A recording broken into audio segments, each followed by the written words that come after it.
Welcome sa DRS 2.0. Fresh at nagbabagang happenings ba ang hanap mo? Mga padabarkads man yan o mga trending topics? Pues, sagutan natin yan. Kaya naman isubscribe nyo na ang ating channel para sa mga nagbabagang balita everyday. So ayan, welcome back again sa ating YouTube channel mga Kadabarkads. And for today's video, ang pag-uusapan natin ay tungkol sa mga importanteng ganap sa loob at sa labas ng Itbulaga. So ngayong araw po ng Huwebes, ang ninong at ang ninang walang iba kundi po si Lucky Robles and syempre si Karen Aistrup.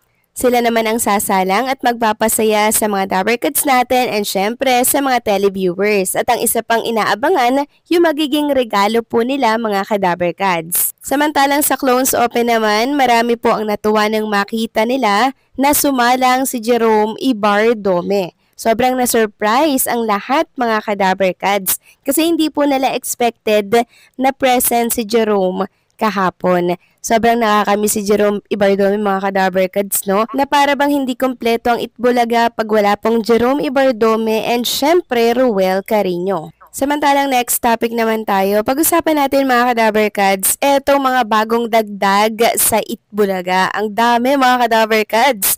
Sino-sino yung mga bagong dagdag sa Itbulaga?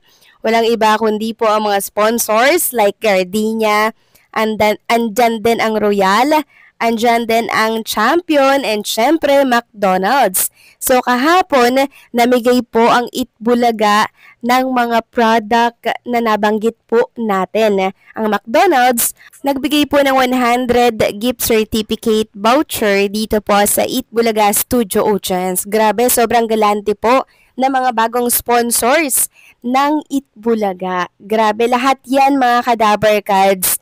Lahat sila nagbigay po ng mga product nila sa mga studio audience. And syempre nakita din natin mga Kadabarkads yung kahon-kahon na napakarami sa stock room po ng Itbulaga. Grabe, sobrang dami at ipapamigay din po yan ng Itbulaga sa mga Dabarkads natin. Araw-araw meron po silang nabibiyayaan na mga product mula po sa mga sponsors. Halos wala na pong mapaglagyan dito po sa Itbulaga stockroom mga Kadabarkads dahil punong-puno po yung kanilang stockroom dito. Talagang bumuhos po yung mga sponsors ng Itbulaga. Kaya maraming salamat sa patuloy na pagsuporta sa noontime show na Itbulaga. At sana po mas marami pang mga sponsors ang dumagdag sa naturang noontime show. Samantalang next topic naman tayo, pag-usapan natin mga Kadabarkads ang tungkol naman dito sa issue po ni Mr. Anjo Iliana.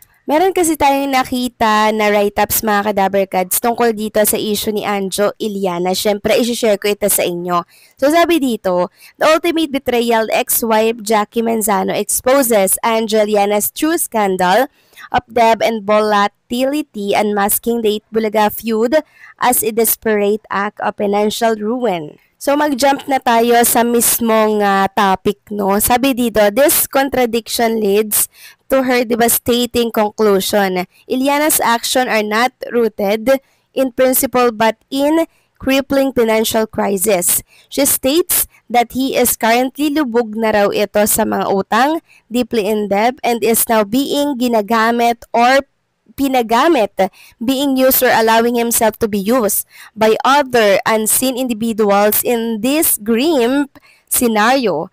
The sensational public feud, the claims of syndicate, and the ruthless personal attacks are merely a desperate tactic designed to gain the publicity, relevance, or perhaps even the financial backing required to settle his massive personal liabilities. The tragic irony is that his final destructive act in show business is not an act of justice but a plea of financial survival. This theory gained considerable credibility when measured against Anjo Iliana's own recent online behavior. He was recently forced to angrily address and dismiss bashers who were openly demanding that he pay his massive debt to fellow host Will Revilla may Kuya Will.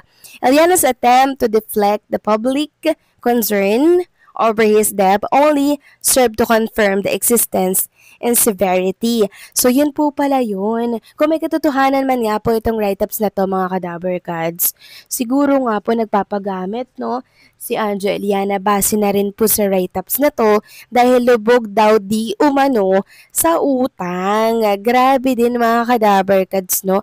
Dapat hindi po siya nagpapagamit. Dapat may paninindigan siya and syempre iningatan niya yung pangalan niya nang sa ganon may babalikan pa po siya sa Itbulaga and syempre sa TV5. Ang system maging ang TV5, si Mr. MVP, si Nanay Christy Permin, binabanatan niya mga kadaver cards. In short, nagsira po siya ng tulay, nagsunog po siya ng tulay. So wala na po siyang babalikan, sirang-sira na po siya mga kadaver cards. Meaning, walang-wala na pong kukuha sa kanya para magkaroon ulit ng project. Wala na pong maawa sa kanya. Kung dati, napagbibigyan pa po siya sa kanya mga pakiusap, nabigyan siya ng project sa TV5, ngayon, hinding-hindi na po siya talaga. Ekes na siya sa TV5.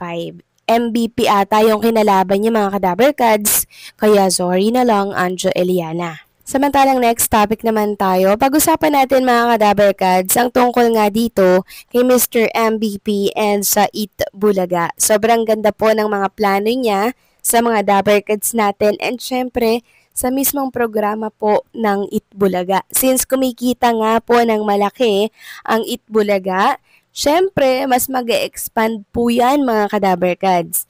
Mas lalong pagagandahin, magkakaroon ng bagong bihis, and syempre sa mga susunod, magkakaroon ng magandang studio. Ganyan naman talaga mga kadaver cards, 'di ba? Pag maganda ang performance ng programa, maraming sponsors, talagang mas pagagandahin pa yan ng TV5 kasi nakikita po nila mga kadaver cards na talaga naman pong ang daming viewers, mapa-online, mapa-televiewers, sobrang dami.